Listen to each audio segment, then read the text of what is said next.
दौऱ्यानिमित्त आपण काय सांगणार? आज बऱ्याचशा कार्यकर्त्यांनी संघटनेमध्ये प्रवेश केलेला आहे आणि जिल्हा अध्यक्ष माधव भालेराव, मराठवाडा सरचिटणीस अक्षय जोंधळे, जिल्हा नेते सुरेश सावते आणि जिल्ह्याची सर्व कमिटी यांच्या सोबत एक कार्यकर्त्यांची बैठक झालेली आहे, प्रमुख पदाधिकाऱ्यांची.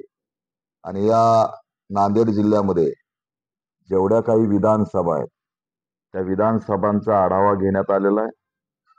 व लोकसभेच्या पोटनिवडणुकीसंदर्भात सुद्धा त्या ठिकाणी आढावा घेण्यात आलेला आहे.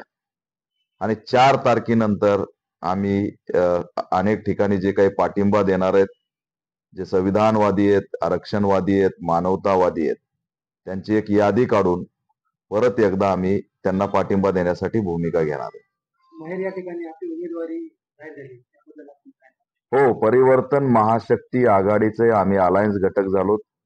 परिवर्तन महाशक्ती आघाडी ही छत्रपती संभाजीराजे कामगारांचे नेते बच्चू कडू, त्यानंतर शेतकऱ्यांचे नेते राजू शेट्टी आणि बहुजन दलितांसाठी आम्ही जे लढतोय तो मी अशी एक व्यापक लढाऊ नेत्यांची परिवर्तन महाशक्ती आघाडी गठीत झालेली आणि त्या आघाडीचा मी घटक आहे.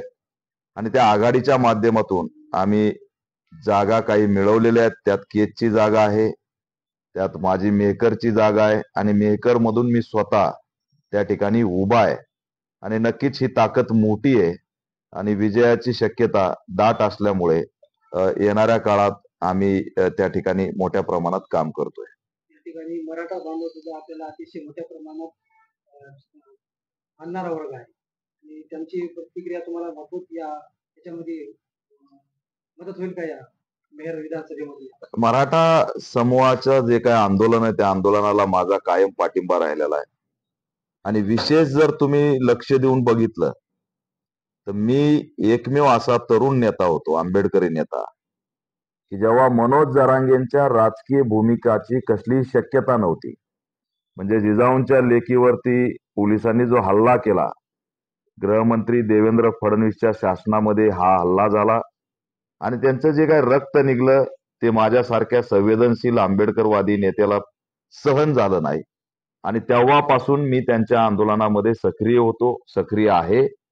त्यांच्या आंदोलनाशी आमची मैत्री आहे. त्यांच्यावरती वेळोवेळी प्रसाद लाड असेल, दरेकर असेल, नितेश राणे असेल, अशा अनेकांनी टीकेच्या माध्यमातून हल्ले करून त्यांचं मनोबल खच्चीकरण करण्याचा प्रयत्न केला. त्यावेळेस जर महाराष्ट्रात त्यांना सडेतोड उत्तर देण्याचं काम कोणी केलं असेल तर ते दीपक केदार म्हणून मी केलेलं आहे. आणि हे संपूर्ण महाराष्ट्राने बघितलंय. मी त्यांना 6 ते 7 वेळा भेटलोय. त्यांनी राजकीय भूमिका घेतल्यावर मी कमी भेटलोय, पण त्यांचं सामाजिक आंदोलन होतं तेव्हा मी जास्त भेटलेलो आहे. त्याच्यामुळे माझा कोणत्याही स्वार्थासाठी या आंदोलनाला पाठिंबा नाही. मराठा समाजाचा जे काही मूलभूत प्रश्न आहेत त्यांच्या प्रश्नाला माझा पाठिंबा आहे. त्याच्यामुळे मराठ्यांच्या तरुणांमध्ये माझ्याबद्दल खूप मोठी एक आस्था आहे, आदर आहे, की आमच्या पाठीशी दीपक केदार हे उभे राहिलेत. आज अनेक जण तुम्हाला नवीन चेहरे दिसतील, पण मी असा आहे की तो एक जुना या आंदोलनाशी जुडलेलो आहे आणि त्याच्यामुळे माझी मराठा समाजामध्ये एक चर्चा आहे. आणि नक्कीच मला त्या भागामध्ये मराठा समाजाच्या मताचा सुद्धा त्या समीकरणामध्ये फायदा होणार आहे.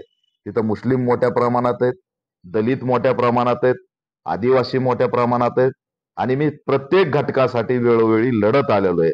आणि आज गेल्या 15 वर्ष मी या समूहासाठी लढतोय.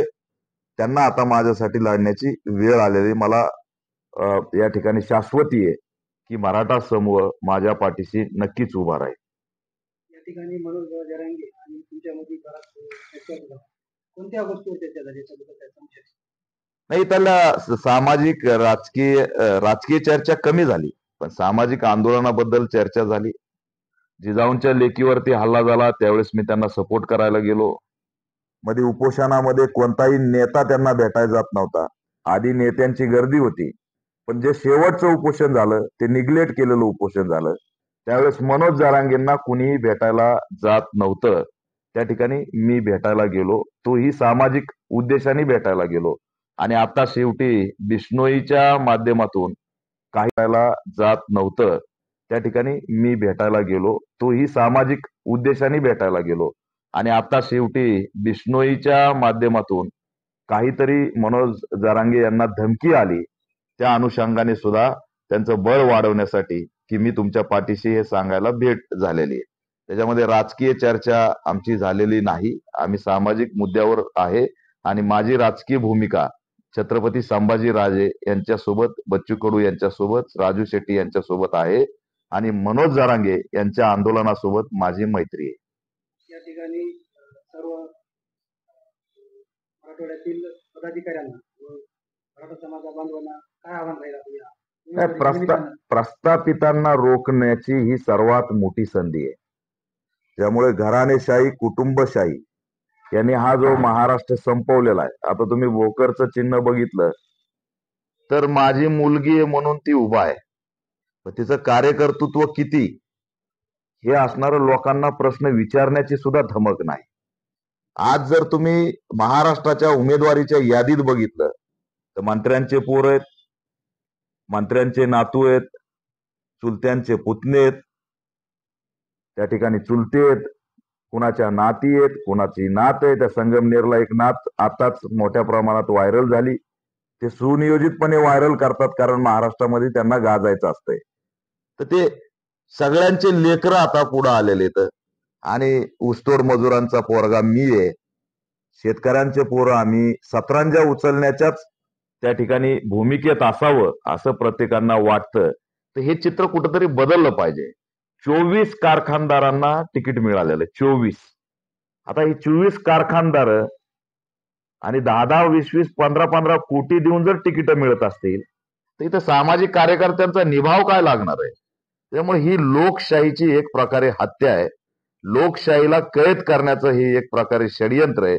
आणि म्हणून महाराष्ट्रातल्या मराठा समाज असेल किंवा गोरगरीब, दलित, शोषित, वंचित घटक असेल, यांना मी आव्हान करतोय की 2024 ची निवडणूक ही सर्वसामान्यांच्या हातात सत्ता देणारी निवडणूक आहे आणि आत्मपरीक्षण करणारी निवडणूक आहे.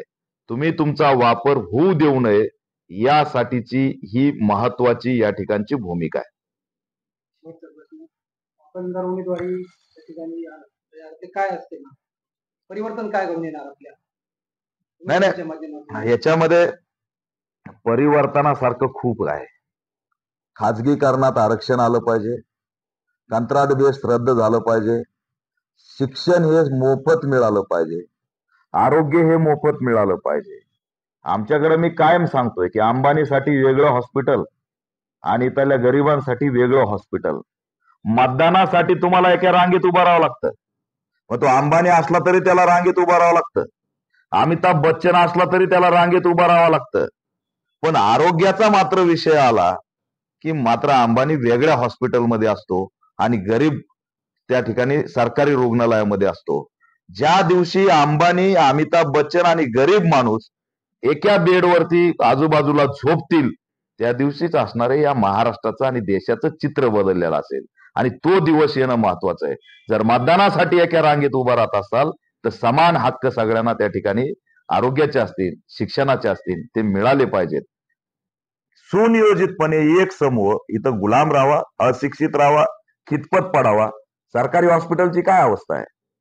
नुसतं इथल्या जनतेला फक्त आरोग्य आणि शिक्षण या दोन्ही गोष्टी जर समान दिल्या, त्यात नो कॉम्प्रोमाइज केलं, प्रायव्हेट बंद, प्रायव्हेट हॉस्पिटल बंद, प्रायव्हेट या ठिकाणची शिक्षण व्यवस्था बंद, तुम्ही बघा कशा प्रकारे दर्जेदार चालणार आहे.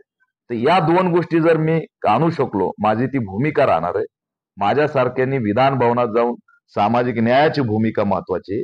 आमचं खितपत पडणं संपलेलं नाही. 70 वर्ष झालं आमचे प्रश्न मिटलेले नाहीत. आजही आमच्या अजेंड्यामध्ये गायरान जमीन, घरकुल ह्याच मागण्या आहेत. आणि ह्या किती 150-200 वर्ष आम्ही करत राहायचं का? दलित अत्याचार थांबला पाहिजे हीच आमची घोषणा आहे. हे कुठंतरी बंद झालं पाहिजे आणि त्यासाठी पॅन्थर सारखे लढाऊ व्यक्तिमत्व विधान भवनात गेल्याशिवाय पर्याय नाही. मी जर गेलो तर हा सगळा मोठा चेंज आणल्याशिवाय आम्ही शांत बसणार नाही.